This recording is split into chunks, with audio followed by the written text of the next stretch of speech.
Hi guys, welcome to my channel जिसका नाम है In Short Maritime.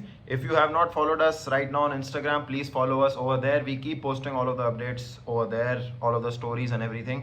So in this video, it's going to be a very quick video. We are going to talk about the students who are in 11th, 12th or they have taken a drop year and they are willing to join the Merchant Navy. So अगर आप 11th, 12th या आप drop year में हैं, so what you need to do or what your preparation should be at that point of time, we are going to discuss in this video. So first I will talk about students who are in class 11th right now and hopefully they have taken PCM. So this is for the physics, chemistry, math students who also have English in their course. So right now at this point of time when you are in class 11th, you should basically focus upon the topics which are being taught in school also, because पहली बात जो दिमाग से निकाल दो कि 11th is a rest year, ऐसा कुछ नहीं होता। 11th के बहुत सारे ऐसे कुछ टॉपिक्स हैं जो आपसे पूछे जाएंगे in your merchant navy exams or even if you apply for any kind of other stream, जिसमें सबसे बड़ा एग्जाम्पल है SHM, simple harmonic motion. It has been repeatedly seen in Tolani maritime institute exam and some other companies exams also and some other laws like Charles law, Gay Lussac's law. ये मैं हमेशा बोलता हूँ Dalton's law, pascal. सो सब 11th में अच्छे से पढ़ाया जाता है. Also the graphs of sine tan वगैरह, ये सब काफ़ी चीज़ें 11th की which you have to focus. So do not take class 11th for granted. You have to focus on what's going on, but you still have a lot of time in your hands before you appear for a merchant navy exam. तो आपको अब करना क्या है, पहले तो आपको अपनी बोर्ड्स प्रिपरेशन कॉम्प्रोमाइज़ नहीं करनी है. आपको 11th के बेसिक्स आने चाहिए, okay. And eight the same time you should inculcate the habit of doing aptitude. ठीक है, एप्टीट्यूड के क्वेश्चंस करना बहुत ज़्यादा ज़रूरी है. उसके बाद इंग्लिश भी प्रैक्टिस करते रहना बहुत ज़रूरी है. जो इंग्लिश का बेसिक IMUCT का सिलेबस है वो देख लो, नहीं तो मैं शेयर कर दूंगा. मुझे इन शॉर्ट मेरे टाइम पे तुम मैसेज करना, I will share it with you.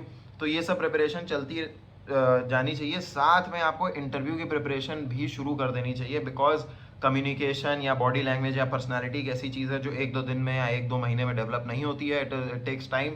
So it is better for you to start preparing right now, okay. So this is regarding your preparation. Now you have to be on the outlook of companies. ठीक है, अगर आपको पता है Anglo eastern DNS कराता है या तोलानी में BSc हो रहा है, TS रहमान में BSc हो रहा है, BTech, आपको जो कुछ भी करना है, you should be on the outlook on all of the companies and colleges what they are doing.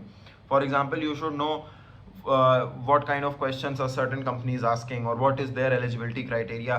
अभी से ही वेबसाइट पे जाओ, चेक करो how to fill forms, how everything is happening. The more aware you are going to be, the more prepared you are going to be automatically. तो अपनी awareness बढ़ाते रहो. For class 11 student, this is all I have to share. And for any kind of preparation, interview, written, you can contact me.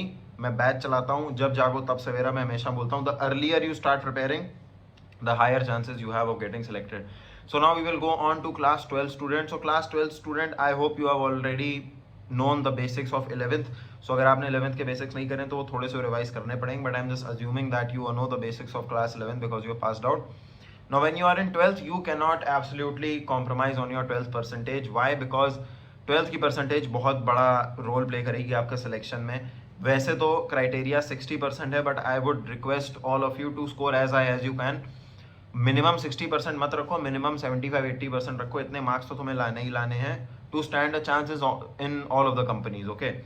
So now you have do not compromise on your boards preparation and also keep on focusing on physics and maths which is being taught in school और if you are in a tuition coaching कहीं भी जा रहे हो, ये तुम्हें आना चाहिए. And you have to focus upon the conceptual part of physics and maths, specially for the students who are not in CBSE, because CBSE में जिस हिसाब के क्वेश्चंस एंड कंसेप्ट CBSE में आते हैं उसी लेवल का IMUCT होगा. सो अगर आप CBSE में हैं तो well and good. If you are not, please have a look at NCERT जो कि CBSE की बुक है. बट इसका मतलब ये नहीं है that you go on and start doing the toughest question. जैसे मैथ्स की जो NCERT होती है उसमें लास्ट एक्सरसाइज होती है मिसकेलेनस, तो आपको वो एक्सरसाइज पे ज़्यादा हाथ नहीं लगाना है क्योंकि उतना टफ भी नहीं पूछा जाएगा IMUCT में. You have to be conceptually clear. Basics से आपको थोड़ा प्ले अराउंड करने आना चाहिए, ओके.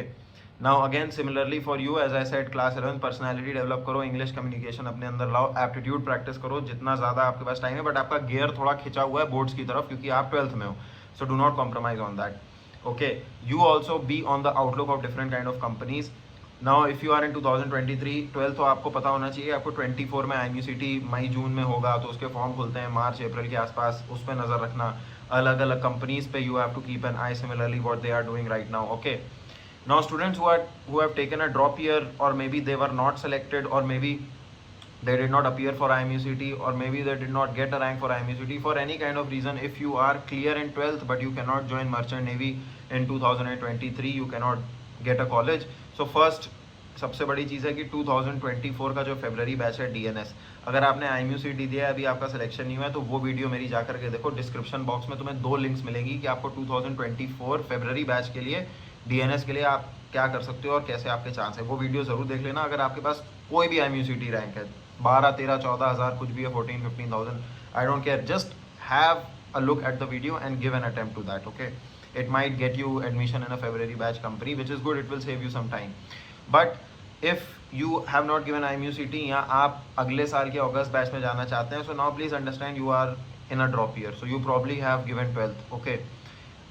अगर ऐसे भी कोई स्टूडेंट है इम्प्रूवमेंट वाले, तो अगेन इम्प्रूवमेंट वाले जितने स्टूडेंट्स हैं जिन्होंने ड्रॉप लिया हुआ है, उन सबको बोर्ड्स पे तो कॉम्प्रोमाइज़ नहीं करना है। You have to improve definitely, but at the same time because you might not be going to school, तो आपके पास ज़्यादा टाइम है इंग्लिश प्रिपेयर करने का, पर्सनैलिटी डेवलप करने का, एप्टीट्यूड के क्वेश्चंस करने का। तो टाइम यूटिलाइज करो, जितना ज़्यादा प्रैक्टिस करोगे उतना ज़्यादा बेनिफिशियल तुम्हारे लिए होगा, ओके।